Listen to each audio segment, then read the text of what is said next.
In today's fast-moving, ever-changing environment, how can leaders effectively implement their business strategy?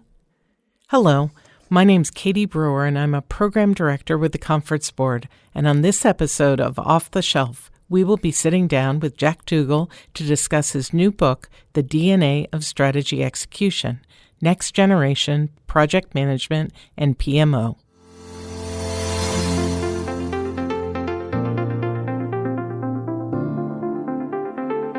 Welcome to this edition of Off the Shelf. As Program Director with the Conference Board, I lead the Project Management Executives Council, which brings together senior executives in project management from the world's leading companies and organizations. Jack Duggal is a recognized expert in strategy execution and PMO, and his passion is to provide new perspectives on how to manage projects in today's disruptive world and inspire people and organizations on how to lead change and make a difference. We look forward to hosting Jack at our upcoming meeting of the Project Management Executives Council, where we will be discussing the future evolution of project management.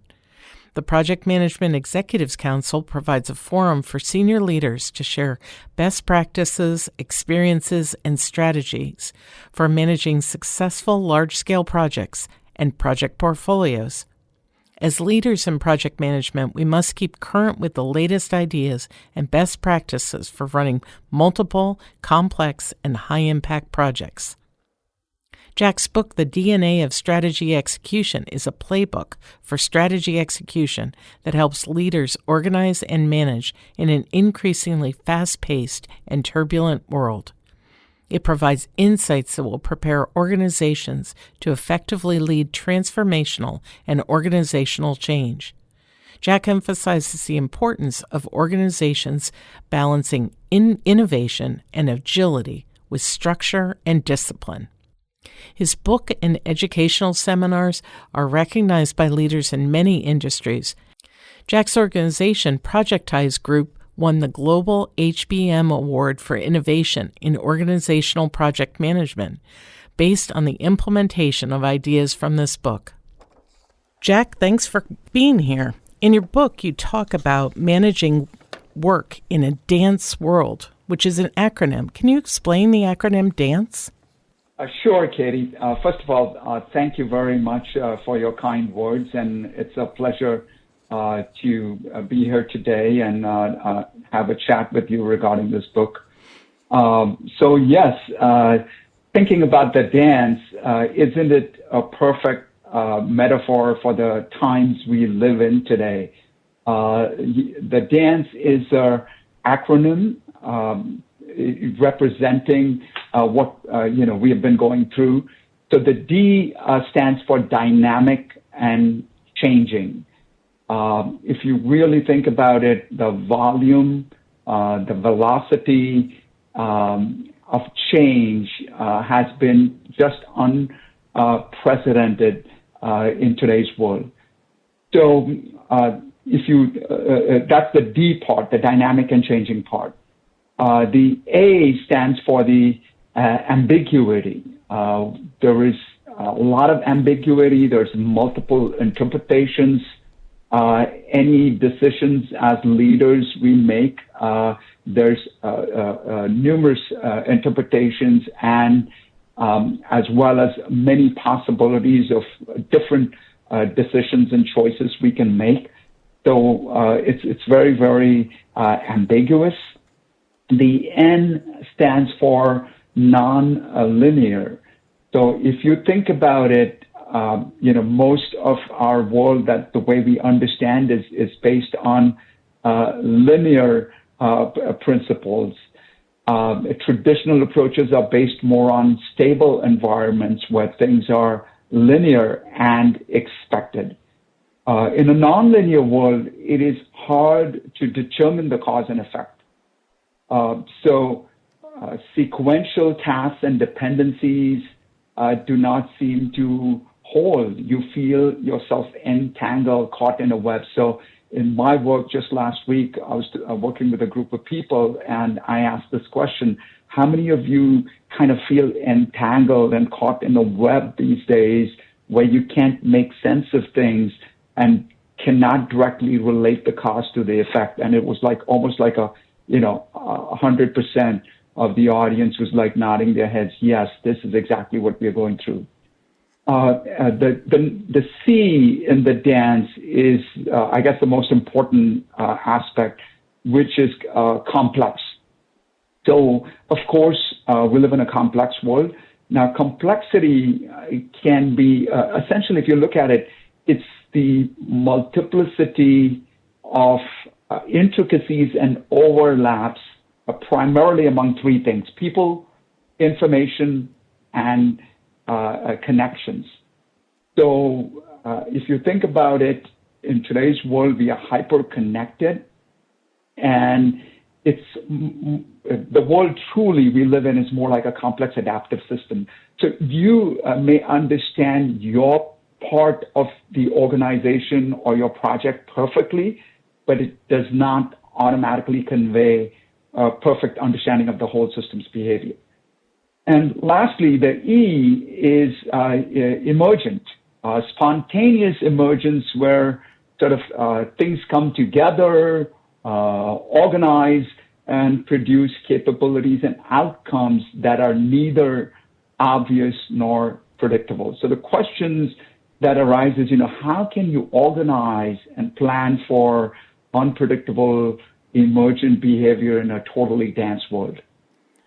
Wow, all of those things we definitely face as project managers all over the world.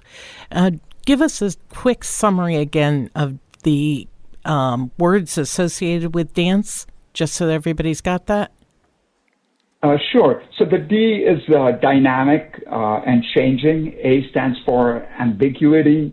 N stands for non-linear. C stands for complex. And E stands for emergent. Great. I've heard you describe the current world as a pinball machine. Can you explain? Sure. Yeah, that's one of my favorite analogies to talk about. So the world, we are typically familiar with is more like a pool table, or it's based on a mechanistic model, which is more, it's kind of like a linear cause and effect. So I take my cue stick and I can aim it. And, after practice, I know where it's going to hit and ricochet and then eventually go into the pocket. So mastery in this game requires understanding the rules and the dynamics of the game. And with, practice over a period of time, you can master the variables and expect predictable outcomes. I'm sure you've seen, masters in tournaments play, and they can clear the whole table in a couple of shots. However, a different game, which is more what we are playing in today's world, is pinball. So your stakeholders launch the project or the ball, and it goes, we kick off the project, and then, they change their mind, and then the technology changes, and then somebody, key player on the team quits, and then next week we're going to shut off because of the coronavirus, and then something else is going on. And all we're doing as managers and leaders is flipping and flipping and flipping and praying the ball doesn't go in the hole. So I can how many see of that. us can sort of exactly right. So this is really we when I talk about this, people will chuckle and laugh about it. But you know what the irony, Katie, is in this situation is that we are playing pinball, but using the methods, tools, and mindset of a pool. So we don't even know which game we are playing. Yeah, I can imagine that. So what skills should project managers have in a dance world? A good question, Katie. It's more like, I say you have to be a pinball wizard. I don't know. I don't know if you've heard of that song. I think it was by The Who. Yes, by The Who. The Pinball Wizard, right? So what skills it requires is, actually in the last chapter, chapter 12 of the book, I kind of summarize all the key chapters in the book and condense it into like the 10 top skills for next generation managers. Maybe share a couple of those. Yeah, and that's exactly. I'll share a couple of these. So the first one, speaking about the dance, is if nothing else, at least start to recognize and understand the dance. So learn to dance and thrive on the edge of this chaotic volatility and ambiguity and unpredictability. So this, of course, as managers, we are seeking more stability, but in the next generation, so to speak, that is not, that doesn't work. So what the skill we have to develop is how do we seek persistent disequilibrium and be comfortable being uncomfortable, So one of the acronyms, I try to coach people is like ABCD, always be comfortable, in being uncomfortable, right? So I can imagine that's pretty important. Yeah, especially in today's world, because it is clearly the dance is very dynamic and it's not going to slow down. So we have to keep, the only way to do it is through that. Thanks. We are going to take a short break for some quick announcements and be back in just a minute to continue this fascinating conversation with Jack Duggal on the book, The DNA of Strategy Execution. Can you, your team, or your company benefit from insights such as the ones provided in this podcast? They are immediately available when you join the Conference Board, a membership-based think tank that delivers trusted insights for what's ahead. Reaching across industries and geographies, we bring together our noted experts, senior executives from the world's largest companies, and nonpartisan practical research to help you address your most important business issues. Our membership packages are tailored to your organization's unique needs and budget. To learn more about our offerings, go to www.conferenceboard.org and click Join on the top bar to connect with one of our product specialists. Thanks, Jack. Welcome back. We're just talking about the skills that project managers should have in a dance world. Can you give us an overview of that? Sure, Katie. So the traditional mindset or framework from a skill standpoint was spec, scope, plan, execute, control. Traditionally speaking, that's what, managers grow up in. In this new world of the next generation, the headline, so to speak, is SRA, which the book gets into a lot, which stands for sense, respond, adapt, and adjust. So it's a big shift for moving from spec to SRA and knowing when to use which appropriate skill. So you'll see the rest of the skills kind of break down into what are the skills specifically in a SRA world, and they're typically, you'll see, are the opposite for what we have in a spec world, so to speak. Yeah, I'm sure that's going to be really, really important as people deal with this dance world of this current mindset. What is the mindset needed as a next generation PM leader? I'm glad you asked that, Katie, because and this is one of the key challenges, is a lot of these ideas and new things, people talking about need for agile, for example, et cetera, and they treat it more like what I would call apps. So we all get enamored by the cool and shiny apps, so to speak, and we want to try out the next new thing or the next new technique and so on. So one of the key distinctions which I bring about early on in the book, in the first chapter, is a distinction between apps versus OS. So where do next generation leaders really focus on is the operating system, or how do I create the right operating system before we jump into the next tool or the next methodology or the approach. So that's a very, very important distinction to understand between apps versus OS. And that is part of the mindset. The other big mindset piece is, of course, traditionally, we view the world over the last 150 years of management and business is more we treat an organization like more with a mechanical mindset.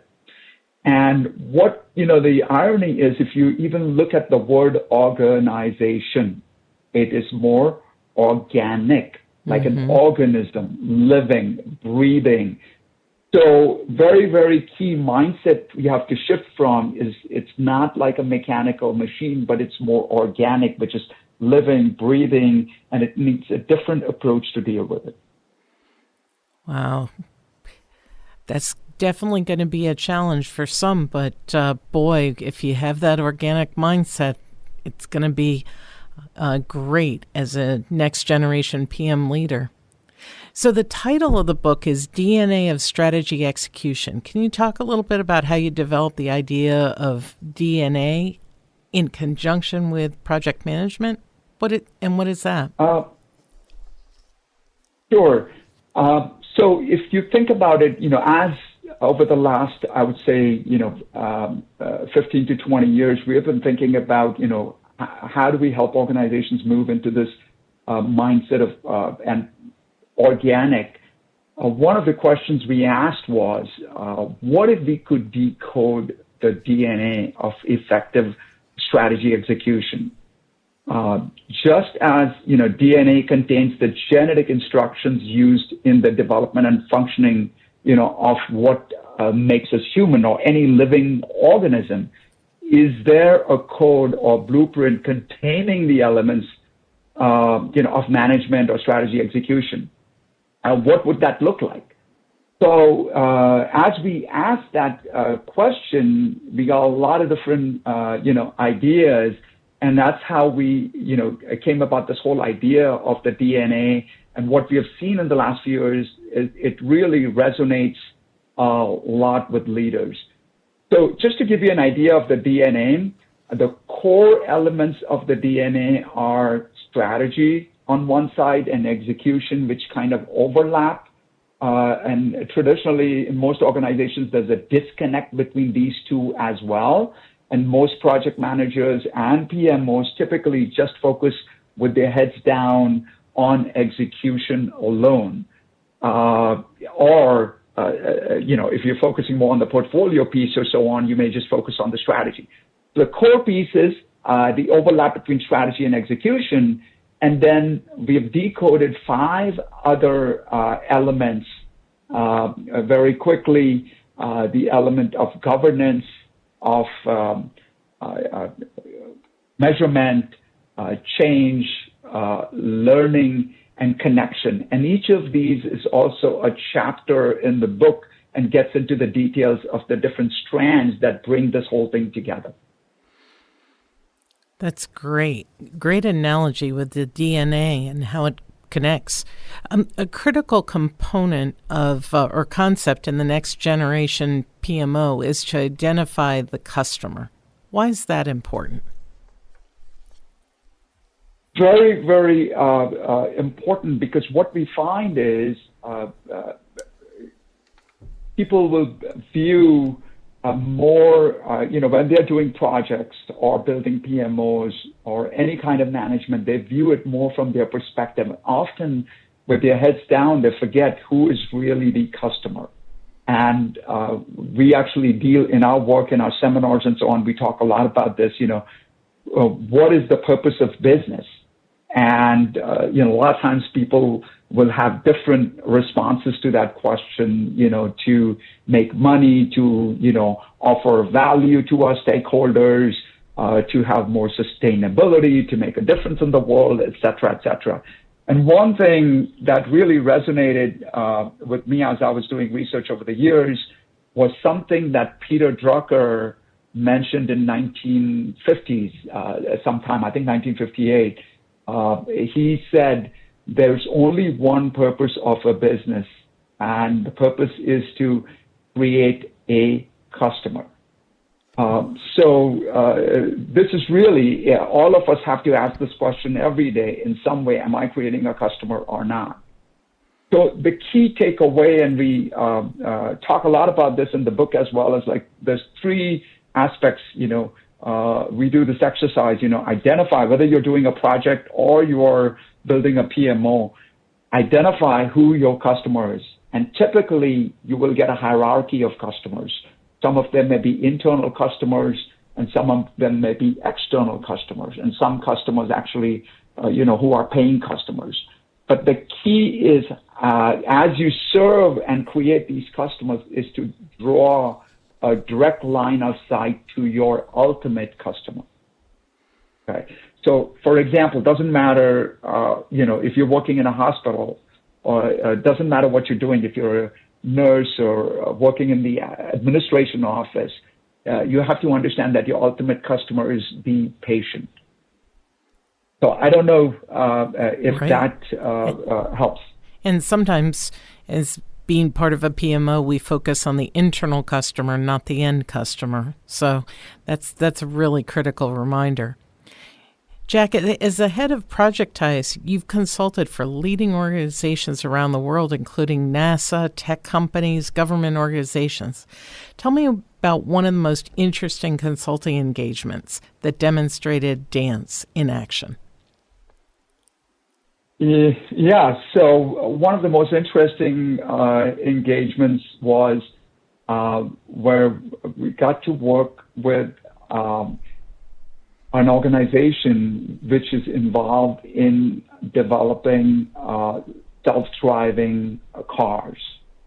Now, this is a very, it was kind of like the ultimate in terms of understanding the dance, because one of the analogies we use is, it's one thing to make a car, to design and build a car.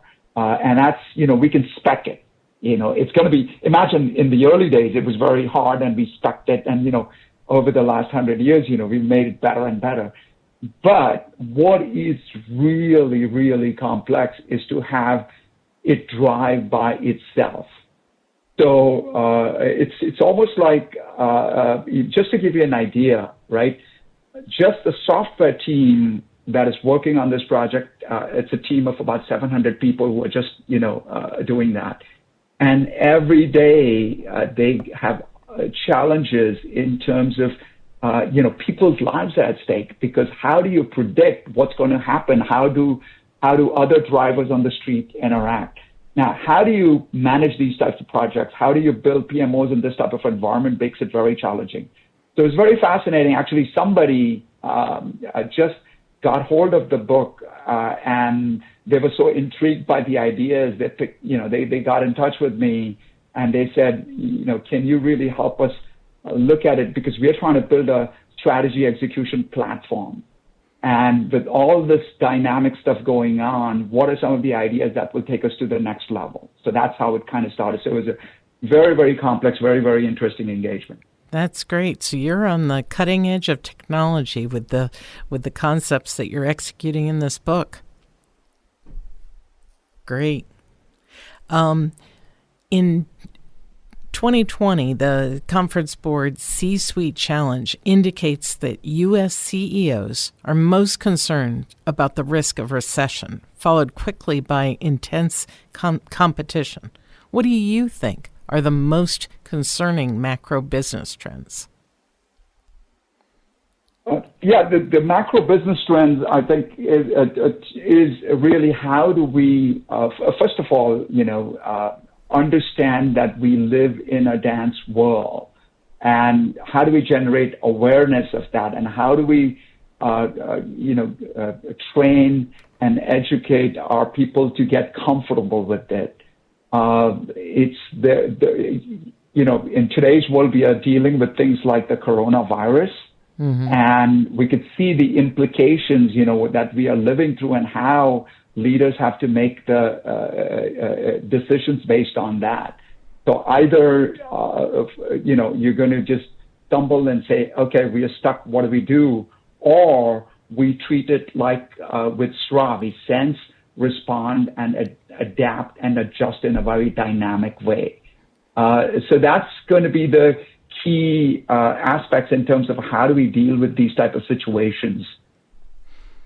Yeah, that's going to be really critical. And currently we have so many examples of that. So for company leaders that want to decide how to organize a PMO, what factors should they consider in a dance world? Going back to the DNA, when we work with leaders, who question whether, how do we take the PMO to the next level, or how is our PMO doing? The key aspect we go back to is to question and talk about how do we develop intelligence in each of the DNA areas, right? So first question is, do we have all of these elements? Because if you really think about the DNA and you think about what makes us as humans different than monkeys is, that we have 99.99% of the similar DNA. But if we are even missing one element, so to speak, of those 7 elements of the DNA, you are not doing effective strategy execution, or you're not an effective PMO. You're more like a monkey. So the question we ask leaders is to make sure that you have elements of those 7 aspects of the DNA, and they are balanced. And then the next thing is, in each of these areas, how do we develop intelligence? So you will see in the back of the book, each chapter ends with a checklist of questions of how to develop intelligence in each of these areas. Yeah, that's really helpful. I'm going to switch to a slightly different direction. You must travel a lot with your consulting job. Where's your favorite place to travel for business, and why? I know I get asked a lot that question, but really, my attitude is I like every place. I think there's pros and cons of each place, but I'd like to find I think there's good about every place I visit. So last week I was in Scottsdale, Arizona, and one of my favorite things to do there is to climb up and hike up the Camelback Mountain, which I was glad I got to do with some of the people I was working with. And it also reminds me when I do stuff like that is to how to zoom in and zoom out, which I think is, again, a very important next generation leadership skill. You zoom in, to make progress, and then you zoom out to really think about, what's the purpose? Am I doing the right things? And ask those questions. I think, I can find, I've traveled to a lot of different countries around the world, but I have a good thing I can find about any of those countries. I don't have a particular favorite. You're certainly an optimistic person, very positive. Thank you, Jack, for coming to the show and talking to us about your book, The DNA of Strategy Execution. Listeners can purchase the book through Amazon. And when you buy the book, please contact Jack at jduggal@projectize.com for a free toolkit to accompany the book. You can also check out Jack's recent TEDx talk, which I've really look forward to, The 2 Best Friends You'll Never Knew You Had. If you're interested in learning more about the Project Management Executives Council, please contact Katie Plotkin with the Conference Board. And if you enjoyed this episode, please remember to subscribe to our off-the-shelf book discussion podcast series, or explore the entire catalog of podcast programming from the Conference Board by visiting our website at www.conferenceboard.org/podcast. I'm Katie Brewer with the Conference Board.